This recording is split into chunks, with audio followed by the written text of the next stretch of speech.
Welcome to Beyond the Mask. Today's episode is a special recap coming to you from our time at the International Federation of Nurse Anesthetists Congress in Australia, where anesthesia providers from around the world gathered to share ideas, build relationships, and strengthen the future of our profession globally. Joining me today are Erin Foley from Maine and Jenny Andersen from Texas as we reflect on our experiences at IFNA, what we learned, what surprised us, and why meetings like this matter so much. And this episode is really just the beginning. Over the coming weeks, we'll be airing 8 special episodes featuring nurse anesthetists and anesthesia providers from around the world, sharing perspectives on education, scope of practice, patient safety, leadership, and the unique challenges and opportunities within their healthcare systems. Because IFNA is more than just a conference. It's an opportunity to step outside your own practice environment and see how providers across the globe are advancing anesthesia care in different and inspiring ways. In this episode, we talk about the value of global collaboration, the connections that happen when you bring providers together from dozens of countries, and why attending meetings like IFNA can completely change your perspective on the profession. And if you've never attended before, this conversation may convince you that the next one needs to be on your calendar. CRNA Financial Planning is a sponsor of Beyond the Mask podcast. Investment advice offered through Private Advisor Group. Nothing in this podcast should be construed as investment advice. Plus, did you know listening to our podcast can earn you Class B credits? For details on how to submit, visit the CE credit section at beyondthemaskpodcast.com. Welcome to Beyond the Mask, innovation and opportunities for CRNAs and advanced practice nurses, with certified financial planner Jeremy Stanley and CRNA Sharon Pierce. Jeremy Stanley has worked with CRNAs for more than 23 years, and Sharon Pierce is a former president of the AANA and the NCANA. Join us as we leave the operating room and learn the latest in the CRNA and advanced practice nurse industries. Beyond the Mask starts in 10, 9, 8, 7. So welcome, ladies. Erin, why don't we start with you and tell us again where you're from, your practice environment, and why did you go to the IFNA meeting? Hey, Sharon. Thanks for having me. So I'm Erin Foley. I am from Maine, but I do practice around the New England area, primarily in Massachusetts and New Hampshire. I do locum contracts throughout those areas, and it's a great way to get around, meet people, try different practice environments, and be able to focus on a lot of different things, which gives me the opportunity to have the flexibility in my schedule to be able to serve at the ANA as the Region 6 Director.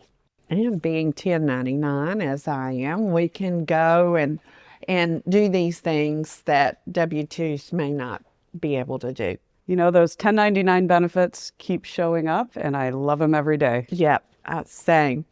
All right, Jenny, tell us a little bit about yourself and why you went to the IFNA meeting. Well, good morning, y'all. I practice in West Texas, and I am in a group of about 20 CRNAs. We work in a collaborative practice.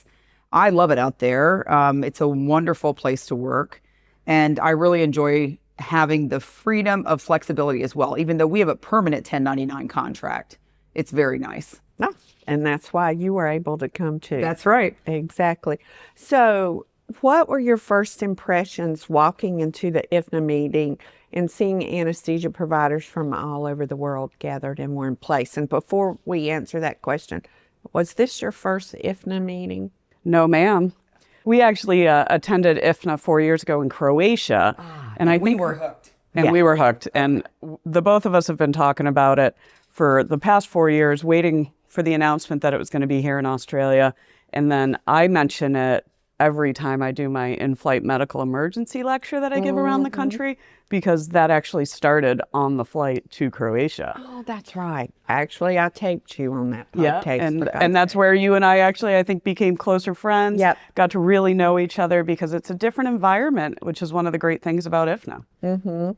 So what, again, let's go back. What were your first impressions? My first impression that it's so wonderful just to see so many people from around the world. You know, ANA meetings are great. It's like a little tiny family reunion. You see everybody from around the country, but this is global. You know, there were people I had met from Sweden and South Korea and Tunisia, and it was actually really nice to see them again and get to reinstate those contacts and talk about the memories that we had from the last meeting. True. I enjoyed the same things, especially getting to learn how they practice. It can be so different from the U.S. and finding how they do things. I think probably the best thing that I enjoy is a day in the life where they have 15-minute presentations of how different CRNAs or nurse anesthesia providers practice in different countries. I just find it fascinating. And then again, like Erin said, we saw some of the same people from Croatia. It was really nice to connect with them again. I think it makes me appreciate our practice in the United States even more. Oh, absolutely. So what differences did the two of you notice whenever you listened to the days in the life? We have the most autonomy. For sure. The highest education level. But it's amazing what you can do when you have to do it. And you listen to, you know, somebody from Africa or, you know, some of the smaller countries. And yes, their education level is less, but they're still actually giving anesthesia. And one of the things that was really funny was that they were talking like they're not necessarily nurse anesthetists. A lot of them are anesthesia nurses.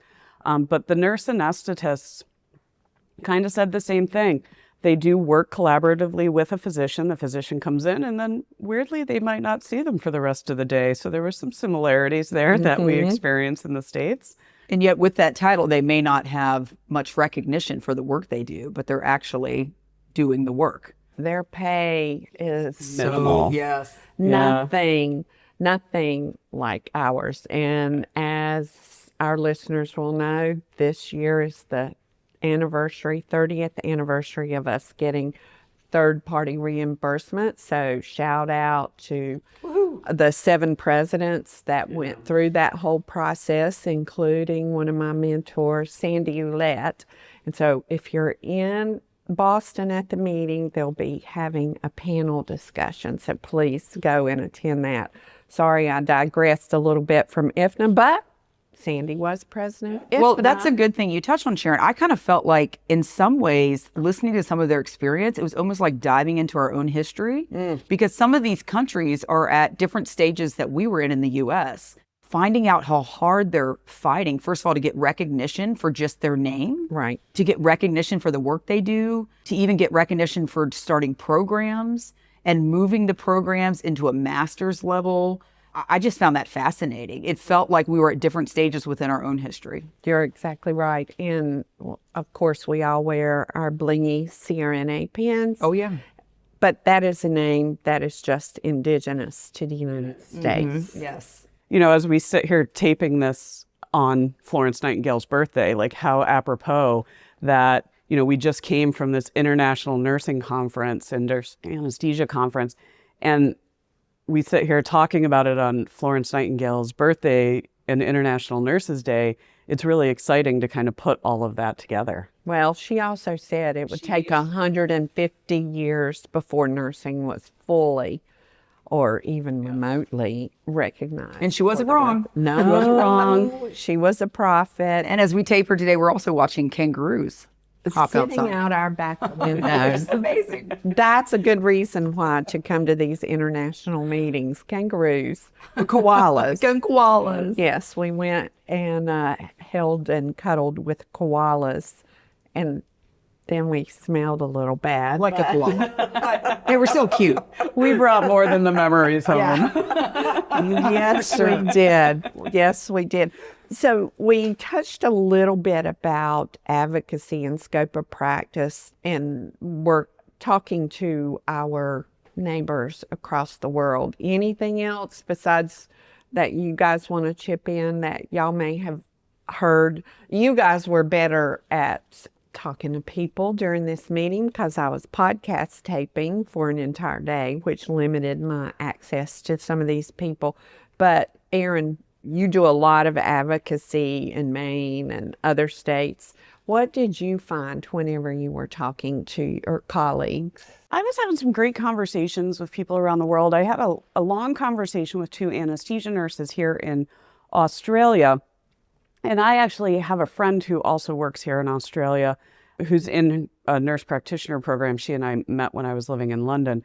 I've been following her advocacy journey, and the gentlemen, the 2 anesthesia nurses, they were filling me in on some of the sides where they've been fighting for a pay increase. They hadn't had a pay increase since before COVID, and they were supposed to get it right as COVID was starting. And then, of course, COVID happened. And they really struggled and had to fight and work to be able to be seen as valuable because they're government employees. So they can't really negotiate salaries. They just have to hope that the government will see them as valuable and increase their rates. And they were finally, within the last 6 months, able to achieve that raise that they've been working on for all of those years. But they said, emails, conversations, talking to your local legislators, all of those things have to happen. And then they are all grouped in with ambulance drivers, police, firemen, and teachers. So all of those groups had to come together as well to make that happen.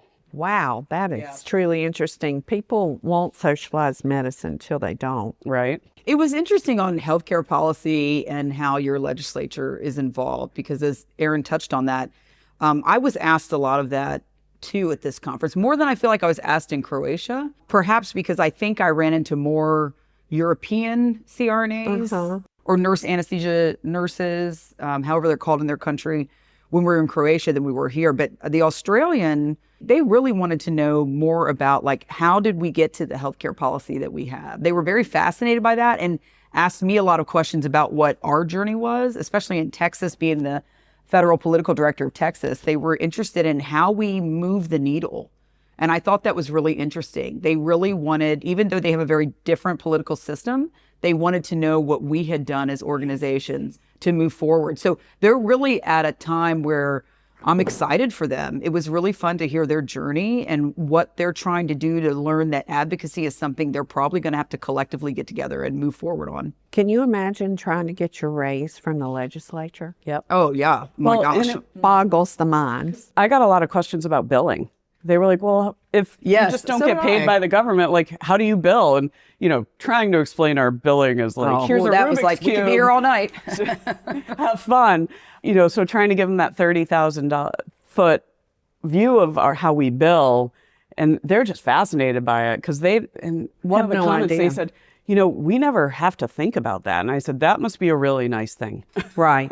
You just know it's taken care of. But they also look at their salaries. They're not as well recognized and respected in the country like we are. So we definitely have fought for it with things that had to come along with it. Talk to me about the relationship building that you guys had at this conference. Well, I love it. One, you get to meet these people from around the world, but I also met a lot of people from the States that you didn't even know at ANA meetings. And both international meetings, I say the same. Like, people I've never seen at one of our meetings, I didn't know, and then I get to know them here at the international. That, to me, that's just wild. It's just the same wild. happened to me. The same happened to me. We taped a couple of people that, one, I didn't even know their name because they do a lot of work internationally. Or two, just like you said, Erin, I knew their name, but I had never run into them at a national meeting before. And a lot of Americans that are really part of the process of making these other countries advance and move ahead in their practice. Like, I was really proud of that. There are a lot of American CRNAs that are active in helping them with education, helping them with healthcare policy. I mean, that's really great. And, I didn't really know that they were doing that kind of work. So it was fascinating to get to know them. Well, actually, I had a little chat with Jackie on the side when she was talking about the learning hub that they have for international people.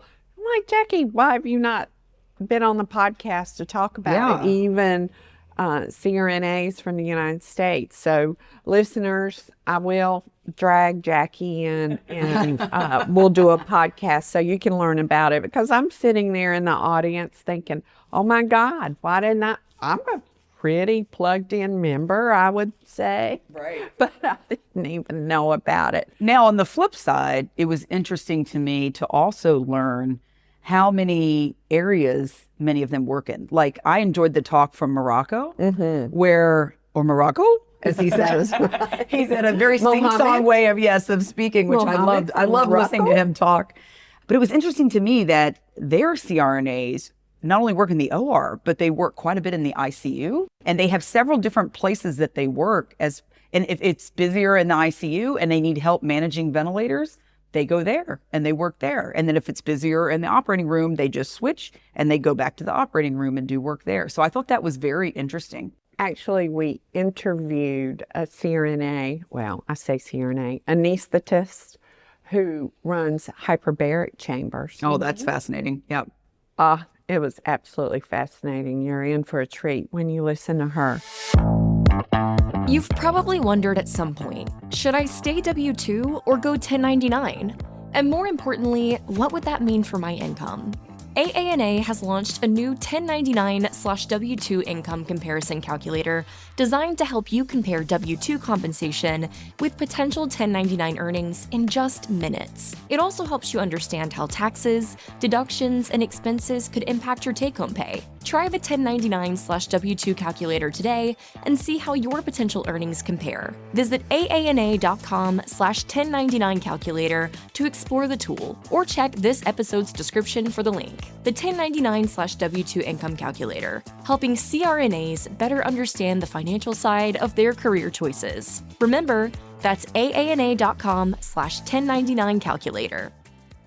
What moments at the conference felt especially inspiring or memorable to either of you?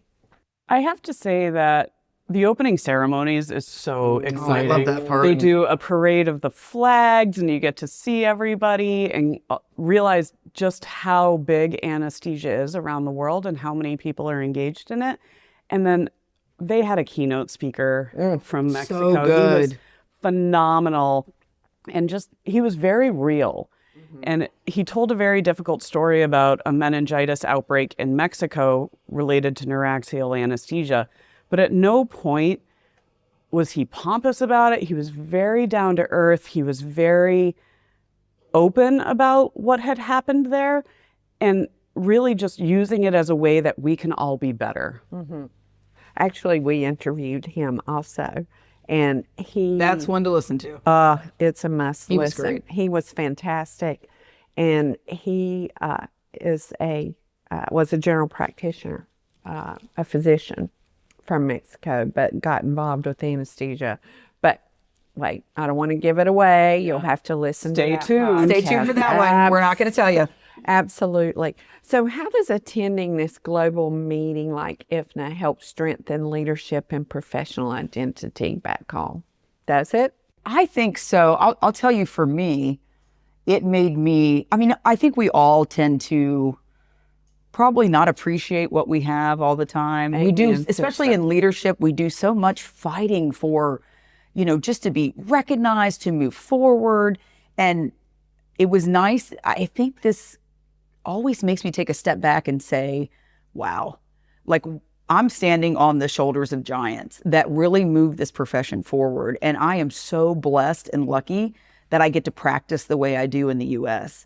And this one just reminds me that, wow, we have really come far. And like I said before, it's so interesting to see them at different stages in not only their education and training, but just their recognition. Like, and sometimes I think when we're fighting to move ahead in the US, I forget that we are just really lucky that we practice with, and they all want to hear about how we practice. Absolutely. I find that was really interesting too. They just want to know all the details and they want to know how they can move forward to that themselves. So I feel like it makes me just kind of stop and reflect and be grateful for where we are. Makes me realize that, yes, we are leaders in the United States and seen as that at the ANA, but we're also world leaders. And all of these other whether they're an anesthetist or an anesthesia nurse or even an anesthesia technician, which some of them were at this conference, they look to the U.S. as guidance and really as the epitome of what they could be. And they, you're kind of like a rock star in there. You walk in and everybody's looking for the Americans and they want to talk to you and learn about you and learn about your practice and the world, and how all of that trickles down to them really makes you feel kind of special and lucky that we're where we are. Yeah. And I mean, I agree with Erin, and just the sharing of what we've done, the moves that we've made. Like, I find that incredible that here, on a world stage, we can all share and grow and push the profession forward everywhere, not just in our country. I just find that so cool. But they do. I had numerous anesthetists come up to me and say they listen to the historical series that we do on our history to get some ideas. Yeah, as they should. That's great. How to build their own. Yep. Exactly. So what would you say to someone who thinks that an international meeting isn't relevant to their practice? What would you say to those people? I would say you're missing out. You're really missing out. It's not just an educational opportunity, it's a cultural opportunity. And to be able to sit and, I had breakfast with one of the representatives from South Korea. I made friends with Jen from Taiwan, who's going to be the new IFNA president. She was funny because she was like, "Oh, we're FB friends." I was like, "Oh yeah, because we are FB friends." Now that's like Mohammed from Morocco. He comes up and he goes, "We're FB friends. I like your granddaughter." So you and everybody it's just else. Cool. Yeah, it's a great opportunity. And like I said, we do it in the States where we go to an ANA meeting. It's a family reunion. Now this is becoming like that to those of us who have come back a few times, where you see some of the same faces.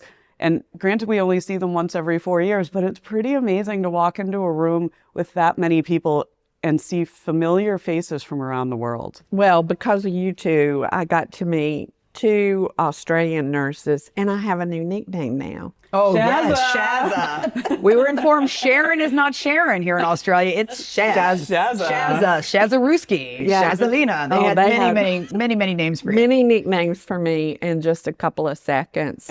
Oh my goodness, it was so fun. They were very fun to meet, and they were very interested in knowing what we did to move forward. So I found it great to talk to the Australian nurses. And the reason they came up to talk to us was because of the bling pin. They wanted to know what it meant. Yep. And so yet again, I know Sharon talks about this, that it's always a good way to get people a good conversation. I wear mine when I travel now because of it. Too. It's gone good and bad. We'll talk about that another time, Sharon. I've had mine 2 times in my life. Well, sometimes when people find out that you're in healthcare, they like to tell you a little bit about themselves and all their medical issues. Wait till you run for public office, door knocking. You're going to look at a lot of boys. There's always that risk involved, isn't there? Yeah, so our bling pins brought people in, had us and they talking wanted to know what it it stood for and why we picked that name and how we got to that point. I mean, I was just fascinated by their interest. Their interest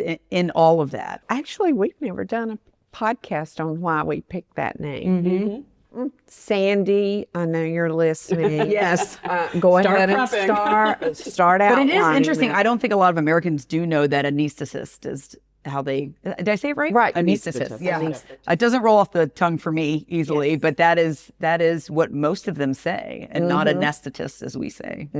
Even physician anesthesia. Or anesthetist. Or anesthetist. So for someone considering attending a future IFNA meeting, what advice would you give them to get the most out of their experience? Book it. Yeah, book it. Save your air miles and bank them. I did that as soon as we went to Croatia, and we said, okay, we're going to all the international meetings. This is too amazing. And so we're not going to miss out. So as soon as that happened, I started banking air miles so that I could get to Australia. That would be one advice for anyone for practical reasons. And keep an eye, start following IFNA on the socials and on their webpage, so that when the announcement is made where the next meeting will be in 4 years, you can start planning at that point. And, save your air miles, find a friend to go with, because obviously it's a lot more fun. And We've done nothing but laugh and make memories. Oh my gosh. Last week. And look at kangaroos. And probably no kangaroos next time. There'll be something else worth seeing. So plan ahead. Yeah, but it's fascinating and it's kind of fun. It's almost like this little group of Americans that bond when you're there too. And so you just have a great time with everybody. I mean, I think this is probably, I would say this is my favorite meetings for being fun and fascinating. I really just think, a lot of the other ones in leadership tend to be kind of work. This one is just, to me, is just fascinating. And like everybody mentioned, you become Facebook friends with many of these international. And it's so fun now to see them 4 years later, what progress they've made too. I found that also very interesting. Right. Yeah. We were on our way over, we meaning Pierce and I, were on our way over to the convention center, and I hear somebody yelling and running down the hall, and it was Guy from South Korea. So you make friends over the years for sure. So how do meetings like IFNA help advance patient care worldwide, not just professionally, but personally? I think we've kind of hit on it a little bit. We all share stories, and we know that, as much research as you read and things, it's those personal stories that really stick with you.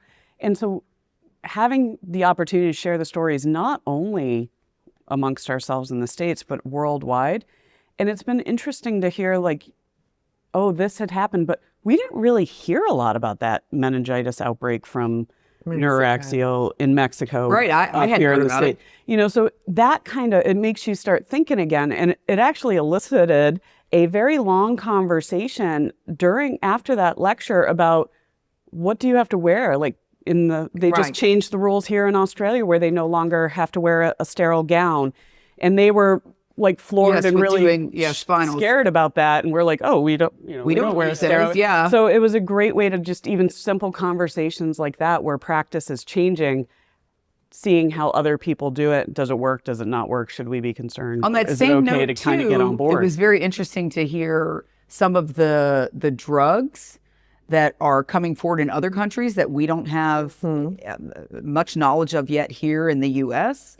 Some of them have a much easier process of getting drug approval. Every place has the a FDA. much easier process. Yeah, so that was fascinating to hear about that and the future of some of the researchers and what they see happening. Speaking of the future, what conversations at IFNA gave you hope or excitement about the future of nurse anesthesiology?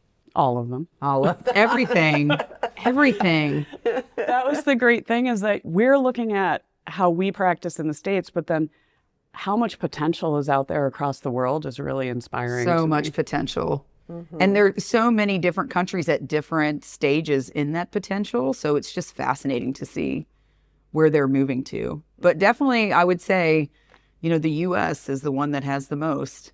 We have the most opportunity, the most practice. Be proud. It just made me be proud. Yeah, it really gave me a sense of pride. Yeah. And whenever Jackie came in with the USA flag, oh my gosh, the house went down, and it's not just Americans making that noise. They know that we are the leaders in this, and that both politically advocating, financially, that we have driven practice, and they're all hoping that it will help their practice as well. And I would also say, shout out to so many international nurse anesthetists that are presenting in English, not their first language. I mean, my gosh, I was so impressed that here they're trying to present either their research or practice, and they are having to do that in a foreign language than what they were raised in. I find that fascinating. Yeah. And for those who are listening who say, oh, I don't want to go internationally because it's might be in another language. No,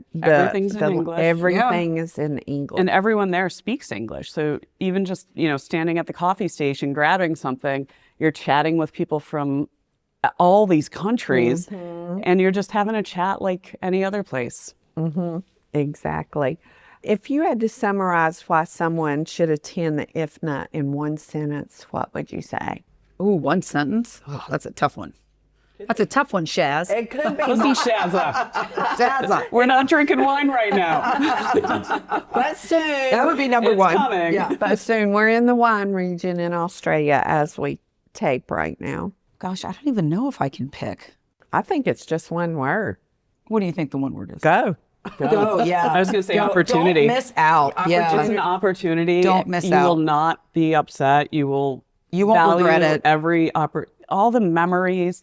And even if it's not the most groundbreaking science research that maybe you're out there hearing, it's those interpersonal experiences that make this so special.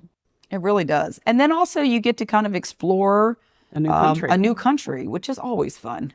Yeah. Always fun. If you got to go to a conference, you might as well go on vacation at the same time. Exactly. We don't know where it will be in the next 4 years. They'll make decisions. Everybody's desperately waiting. In a year, and I may be the one breaking the news, but Jackie, my friend Jackie at Fab 4 had been president for 12 years now. Yeah. And she's going to so much. She's going to And she has a new role. Yep, executive director. Which is wonderful. Yes. Talk about someone who has just done a world of difference. Very proud of this is where her heart's at. This is where her heart's at. We're very lucky to call her a friend. Yes. Yep, to do international work. But in about a year, they'll come out. And listeners, we always do an advertisement, so you can start getting ready. We know who the last two were for the two contestants to have this meeting. Yes. So I'm hoping the one who didn't get it this time will get it the next time. And I have to say, Australia is very far away from us, obviously. But wow, what a beautiful country this has been too. I've really enjoyed it. And definitely all of the animals and just people have been lovely. The people. They have been. Yeah. They wanted to hear a us wonderful talk. place. I know, which we thought was so funny because we're like, the we want to hear wine you talk. tasting yesterday where the girl told us about everything she ate when she was in Texas for a week. Yeah. And a lot of them have been to the States, oddly enough. Right. And because when I'll just say I'm from the USA, and they'll say, what state? Yeah. And they know a lot about our states. I don't know anything about the different areas of Australia, but they have a lot of them have been. I went to mail my poster. I presented 2 posters at this meeting, case studies, one on the McMurray Airway and one on the podcast and how our global reach has escalated. And I went to the post office to mail my poster back so Pierce doesn't have to carry it all over Australia. He carried it all over New Zealand before we got to the meeting. But so I didn't have to listen to his mouth. The rest of the time. Oh, Pierce. Yeah. And the guy's going to Orlando to take his kids to Disney over July 4th. Oh, yeah. I didn't want to tell him how freaking hot. We're like, okay, have fun. You enjoy Disney. But as we kind of wrap up here, any last words you ladies would like to leave with our listeners besides go? Yeah. Go, absolutely. Take the opportunity, find a friend to go with, make it more fun. You'll meet new friends and you won't regret it. Call me, I'll go with you. I'm in Texas. Look me up. But honestly, yeah. And she's easy to travel with. And be open-minded about trying new things, meeting new people, talking with them. They're so grateful, and I'm so grateful to talk to them. I mean, it's just really fun to have international friends in the work of anesthesia. I just can't. It's just such a cool thing. More than just a FB friend now. That's right. More than just FB friend. FB friends. I had never heard that, but I guess that's going to be our new language now. Yeah. And I'm going to be called Shazza. Shazza. Shazza. So thank you, ladies, for joining me today. Listeners out there, they are telling the truth. It is an amazing opportunity to be able to travel internationally and meet anesthesia providers all over this globe. Jenny, thank you for all the work that you do.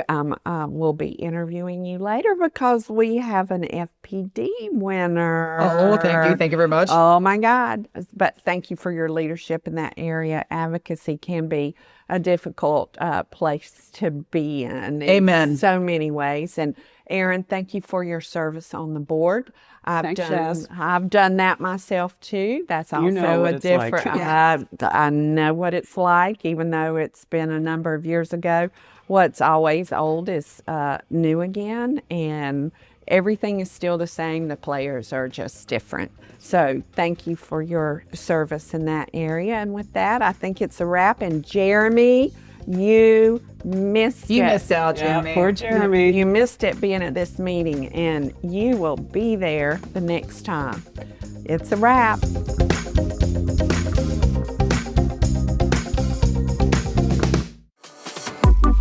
Thank you for tuning in to Beyond the Mask. If you enjoy the show and want to help us grow, the best way to support us is simple. Leave a review on your favorite podcast platform, share the show on social media, and tell your friends. Your word of mouth is what keeps us going strong. We're proud to consistently rank in the top 50 medical podcasts nationwide and to be #1 in the CRNA community. All thanks to listeners like you. Your support helps us stay there, and we couldn't do it without you. We'll see you on the next Beyond the Mask. Hey, a quick heads up for those of you who like travel and learning combined. Nurse Anesthesia Update is coming up November 30th through December 3rd at Atlantis Paradise Island in the Bahamas. This CRNA-focused program covers practical anesthesia topics, common challenges, and emerging trends, and features Beyond the Mask host Sharon Pierce, of course, former AANA president, as part of the faculty. You can earn up to 20 Class A CE credits, including pharmacology, while enjoying one of the most incredible destinations out there. Check the link in the show notes to learn more and register.